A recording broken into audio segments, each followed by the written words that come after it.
마태복음 1장. 아브라함과 다윗의 자손 예수 그리스도의 계보라.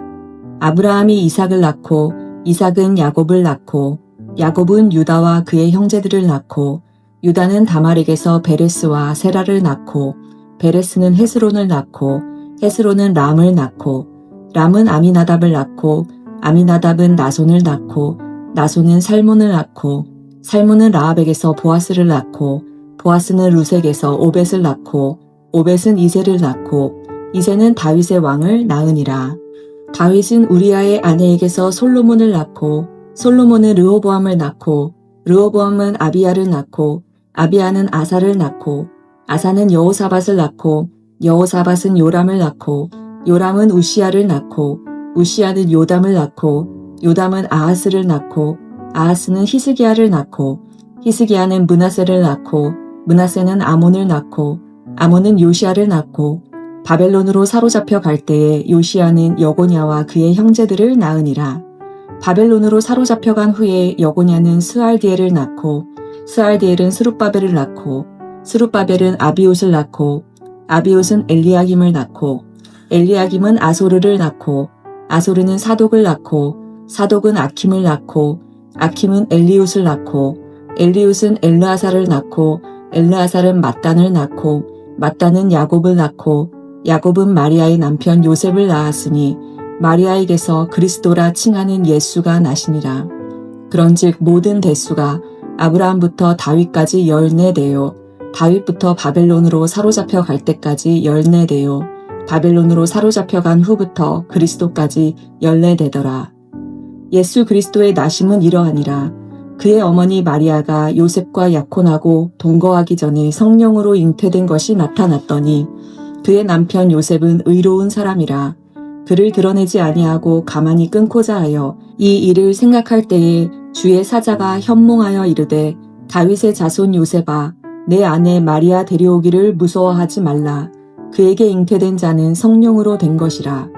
아들을 낳으리니 이름을 예수라 하라. 이는 그가 자기 백성을 그들의 죄에서 구원할 자이심이라 하니라. 이 모든 일이 된 것은 주께서 선지자로 하신 말씀을 이루려 하심이니 이르시되 보라 처녀가 잉태하여 아들을 낳을 것이요 그의 이름은 임마누엘이라 하리라 하셨으니 이를 번역한즉 하나님이 우리와 함께 계시다 함이라. 요셉이 잠에서 깨어 일어나 주의 사자의 분부대로 행하여 그의 아내를 데려왔으나 아들을 낳기까지 동침하지 아니하더니 낳음에 이름을 예수라 하니라. 아멘.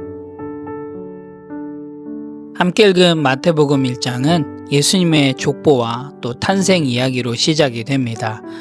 여러분, 우리가 족보를 보면 족보는 단순히 이름의 나열 같아 보입니다. 하지만 우리가 족보를 볼 때 좀 기억해야 할 것은 이 족보를 통해서 우리는 하나님의 구속 역사와 또 복음의 핵심을 살펴볼 수 있습니다.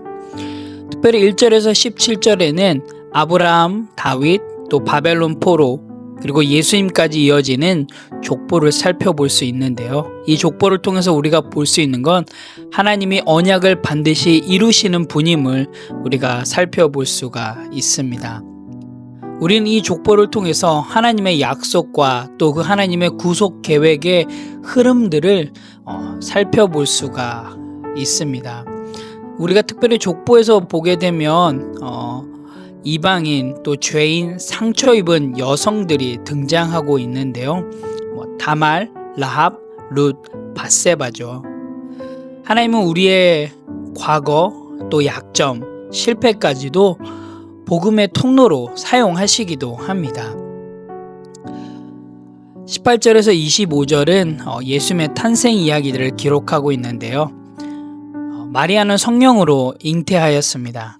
그리고 요셉은 성령으로 잉태한 마리아의 그 이야기를 들었을 때 당황했지만 순종했습니다. 여러분, 예수님의 이름의 뜻이 무엇인가요? 오늘 마태복음 1장에서는 예수님의 이름의 뜻에 대해서 기록하고 있는데요. 21절 말씀을 같이 보실까요?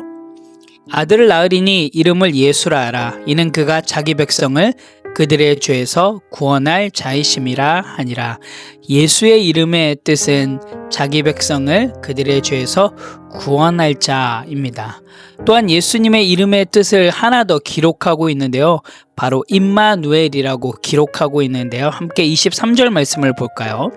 보라, 처녀가 잉태하여 아들을 낳을 것이요 그의 이름은 임마누엘이라 하리라 하셨으니 이를 번역한즉 하나님이 우리와 함께 계시다 함이라. 즉 임마누엘의 뜻은 하나님이 우리와 함께 계시다입니다.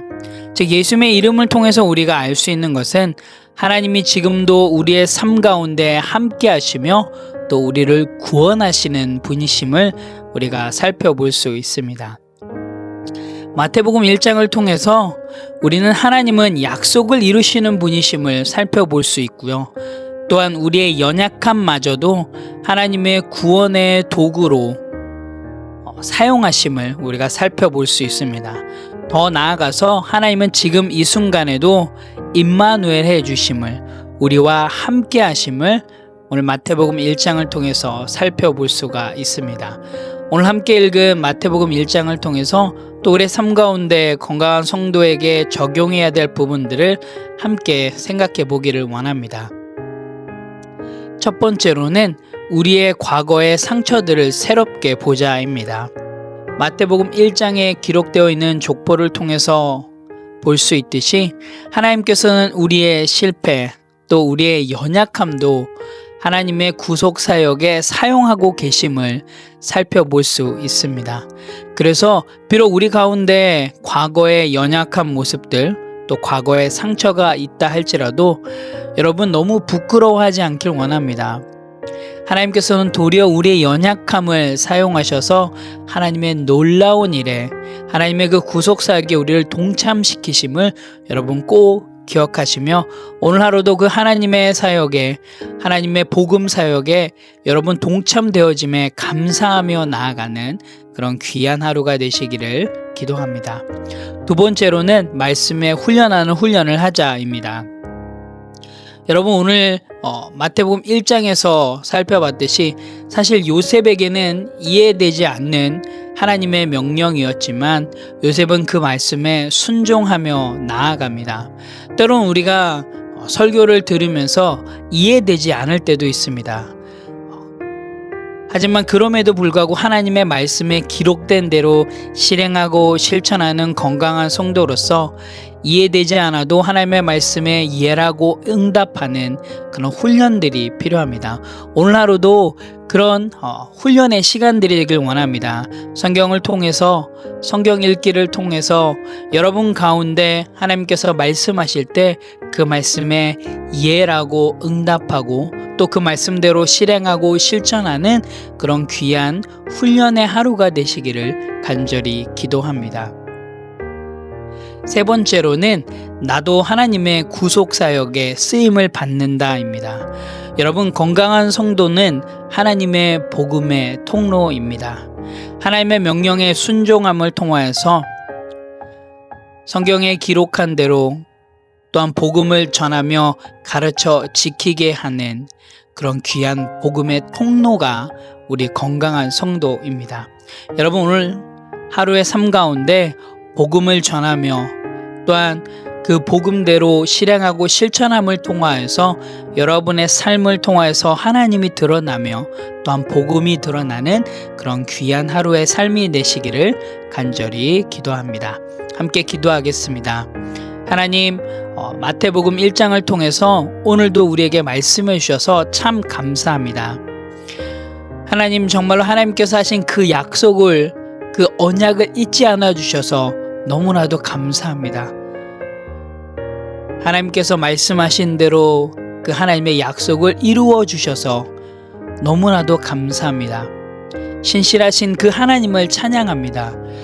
족보 가운데 상처받은 많은 인물들을 통해서 또 하나님의 그 구속 사역에 동참시켜 주셔서 너무나도 감사합니다. 하나님, 우리의 과거, 우리의 실패, 우리의 상처조차도 하나님께서 사용하실 때 놀라운 하나님의 역사가 이루어짐을 오늘 하루도 그 믿음으로 나아갑니다. 하나님, 정말 하나님의 말씀대로 실행하고 실천하며 하나님의 말씀에 순종하며 나아가는 삶 되게 도와주셔서 항상 오늘 하루 삶 가운데 복음 앞에 겸손하며 우리의 삶과 일터와 또한 공동체 속에서 정말로 복음대로 실행하고 실천하며 나아가는 그런 건강한 성도의 삶이 될 수 있도록 인도하여 주시옵소서. 감사드립니다. 예수님의 이름으로 기도합니다. 아멘.